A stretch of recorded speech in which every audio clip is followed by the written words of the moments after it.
Hello WhatsApp guys, চলে এলাম আপনাদের মাঝে আমার নতুন ভিডিও নিয়ে। দুই বন্ধু মিলে এদিকে দেখতেছি শত কোটি টাকার ভিউ। এই ভিউ আপনি কখনো টাকা দিয়ে কিনতে পারবেন না, কারণ এই ভিউ দেখতে হলে আপনাকে দেশ বিদেশ ঘুরতে হবে আমাদের মতো, কারণ এটাই বাস্তব। অবশেষে হোটেল থেকে নিচে নামলাম। এখন আমরা দুই বন্ধু মিলে যাব সমুদ্রের পাড়ে, যদিও সমুদ্রের পাড়টা আমাদের হোটেলের পিছনে। সবাই মিলে তো হাঁটতেছি, হাঁটতে হাঁটতে যাইতে হবে বিচে। সবাই তো অনেক ফিল লইতাছি, বিচে যাইতাছি। সবাই দেখতে থাকুন গাইস, এনজয় করুন। অবশেষে চলে আসলাম বিচে। বিচে এসে তো দেখি শত কোটি টাকার ভিউ। আসলেই অস্থির পরিবেশ। এই মোমেন্ট, এই অনুভূতির কথা বলে বোঝানো যাবে না। কি মোমেন্ট, আসলেই অনুভূতি সেই।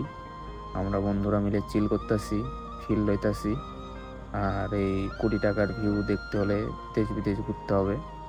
আর স্বপ্ন তো একটাই, ঘুরতে হবে প্রচুর।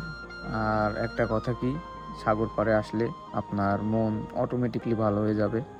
এই সাগর পাড়ে আইসা আমার মাতাল মাতাল লাগে। আর ঢেউগুলা কি ভাই, অস্থির সাগরের ঢেউ বলে কথা। এর মতো এটুকুই। যদি আমার ভিডিও ভালো লেগে থাকে সাপোর্ট করবেন, পাশে থাকবেন। Bye bye.